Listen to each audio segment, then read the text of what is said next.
യേശുവിൻ്റെ ശബ്ദം കേട്ട് യേശുവിനെ അനുഗമിക്കുന്ന ദൈവവേദലെ, നിത്യതയുടെ ദർശനം പ്രാപിച്ച് നിത്യതയിലേക്ക് ഇടുക്കുവാതിലിലൂടെ ചുവടുകൾ വയ്ക്കുന്ന ദൈവവേദലെ, ദൈവം നിങ്ങൾക്ക് സർവായുധവർഗം തരികയാണ്. ഈ യാത്രയിൽ നിങ്ങൾ തളർന്നു പോകാതിരിക്കുവാൻ, വീണു പോകാതിരിക്കുവാൻ, പിശാചിൻ്റെ തന്ത്രങ്ങളോട് എതിർത്ത് നിൽക്കുവാൻ, ദുർദിവസങ്ങൾ വരുമ്പോൾ എതിർത്ത് നിൽക്കുവാൻ, സകലവും സമാപിച്ച് ഉറച്ചു നിൽക്കുവാൻ ദൈവം നിങ്ങൾക്ക് സർവായുധവർഗം തരികയാണ്. ഈ സർവായുധവർഗം ധരിച്ചാൽ നിങ്ങൾ സുരക്ഷിതരാണ്. ശത്രുവിൻ്റെ തന്ത്രങ്ങൾ നിങ്ങളെ ഫലിക്കത്തില്ല.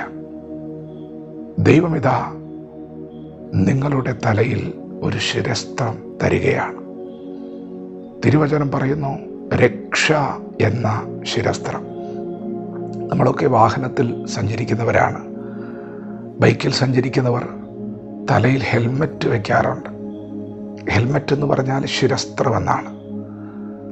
തല സുരക്ഷിതമായിരിക്കേണ്ടതിന്, വീഴ്ചകളിൽ കേടുപാടുകളൊന്നും കൂടാതെ, തലച്ചോറിന് ക്ഷതം സംഭവിക്കാതെ സുരക്ഷിതമായിരിക്കേണ്ടതിനാണ് നാം ഹെൽമറ്റ് വയ്ക്കുന്നത്.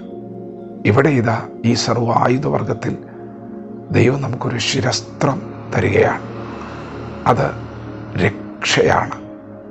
പ്രിയപ്പെട്ടവരെ, രക്ഷ എന്ന ശിരസ്ത്രം, നീതി എന്ന കവചം. നമുക്കൊരു ഹെൽമെറ്റ് വാങ്ങാൻ 1000 രൂപ 1500 രൂപയ്ക്ക് മതി. എന്നാൽ ദൈവം നമുക്ക് നൽകിയിരിക്കുന്ന ശിരസ്ത്രം അത് രക്ഷയാണ്. പുത്രനായ യേശു കാൽവറിയിൽ തകർക്കപ്പെട്ടപ്പോഴാണ്, ആ ശരീരത്തിൽ നിന്ന് രക്തം പുറത്തു വന്നപ്പോഴാണ് രക്ഷ വന്നത്. പ്രിയപ്പെട്ടവരെ, ഇതിന് വിലയിടാൻ നമുക്ക് കഴിയത്തില്ല. വില കൊടുത്ത് വാങ്ങാൻ കഴിയുന്ന ഒന്നല്ല ദൈവം നമുക്ക് തന്നിരിക്കുന്നത്. തൻ്റെ പുത്രനെ തകർത്തിട്ടാണ് രക്ഷ ഒരുക്കിയത്. നീതി എന്ന കവചം. പ്രിയപ്പെട്ടവരെ, നിങ്ങൾ നീതിമാന്മാരാണ്. നിങ്ങളെ കുറ്റം ചുമത്താനോ ശിക്ഷിക്കാനോ ഇനി ആർക്കും സാധ്യമല്ല. യേശു കർത്താവ് ശിക്ഷാവിധി ഏറ്റുവാങ്ങി. യേശു കർത്താവ് നമുക്ക് പകരമായി തകർക്കപ്പെട്ടപ്പോൾ വെളിപ്പെട്ടു വന്ന ഒരു ദൈവനീതിയുണ്ട്. അതാണ് നിങ്ങൾക്ക് കവചമായി ദൈവം തന്നിരിക്കുന്നത്. നിങ്ങളെ കുറ്റപ്പെടുത്താൻ, നിങ്ങളെ ശിക്ഷിക്കാൻ ശത്രുവിന് കഴിയത്തില്ല. ഇത് ദൈവം നിങ്ങൾക്ക് നൽകുന്ന കവചമാണ്, നീതി എന്ന കവചം. യേശുക്രിസ്തുവിൽ വിശ്വസിക്കുന്നവർക്ക് ലഭിക്കുന്ന നീതി. പിന്നെയും ഇതാ, അരയ്ക്ക് സത്യം കിട്ടുവാനാണ് ദൈവം പറഞ്ഞിരിക്കുന്നത്. സത്യം വചനമാണ്. സത്യം അറിഞ്ഞാൽ നിങ്ങൾ സ്വതന്ത്രരാണ്. നിങ്ങളുടെ ബന്ധനങ്ങളെല്ലാം അഴിയുന്നത് സത്യം അറിയുമ്പോഴാണ്. നിങ്ങളുടെ കയ്യിൽ ദൈവം ഒരു പരിച തരികയാണ്. ഒരു കയ്യിൽ പരിചയും മറുകൈയിൽ വാളുമാണ്. പരിച വിശ്വാസത്തെയാണ് കാണിക്കുന്നത്. ദുഷ്ടൻ്റെ തീയമ്പുകളൊക്കെയും തടുക്കുന്ന പരിച വിശ്വാസം, യേശുക്രിസ്തുവിലുള്ള വിശ്വാസം. മറുകൈയിൽ ദൈവം തരുന്നത് ആത്മാവിൻ്റെ വാളായ വചനമാണ്. ശത്രുവിൻ്റെ തന്ത്രങ്ങളോട് യേശു കർത്താവ് എതിർത്ത് നിന്നത് വചനം കൊണ്ടാണ്.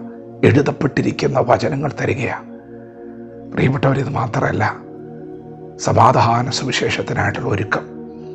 കാലിനെ ചെരുപ്പാക്കുവിൻ. അതൊരു പുറപ്പാടിനെ കാണിക്കുക, ഒരു യാത്രയെ കാണിക്കുക. സുവിശേഷം പങ്കുവയ്ക്കാൻ വേണ്ടി ഒരുങ്ങണം. നിങ്ങൾ സുവിശേഷം അറിയിക്കണം. ഈ കവചം, ഈ ശിരസ്ത്രം, ഈ പരിചയും വാളും ഒക്കെ എടുത്ത് സത്യാരയ്ക്ക് കെട്ടിക്കൊണ്ട് നിങ്ങൾ സുവിശേഷം പറയാൻ പോകണം. സുവിശേഷത്തിനായി നിങ്ങൾ ഒരുങ്ങണം. അങ്ങനെ മുന്നേറുന്ന ഒരു ദൈവ പൈതൽ സുരക്ഷിതനാണ്. ആർക്കും നിന്നെ തകർക്കാൻ കഴിയത്തില്ല. ഇതെല്ലാം ആക്ടിവേറ്റ് ആകാൻ ഏതു നേരത്തും പ്രാർത്ഥിക്കുവിൻ. പ്രാർത്ഥനയിൽ പൂർണ്ണ സ്ഥിരത കാണിക്കുവിൻ. പ്രിയപ്പെട്ടവരെ, നിത്യതയിലേക്ക് ചുവടുകൾ വയ്ക്കുന്ന ദൈവവൈതലേ, നിന്റെ യാത്രയിൽ ദൈവം നിനക്ക് തന്ന ആയുധവർഗം ധരിച്ചുകൊണ്ട് മുന്നേറുക. ജയം നിശ്ചയമാണ്. വചനത്തോട് പ്രതികരിക്കാം. ദൈവം നമ്മെ ഓരോരുത്തരും ഈ പകൽ അനുഗ്രഹിക്കുമാറാകട്ടെ. ആമേൻ.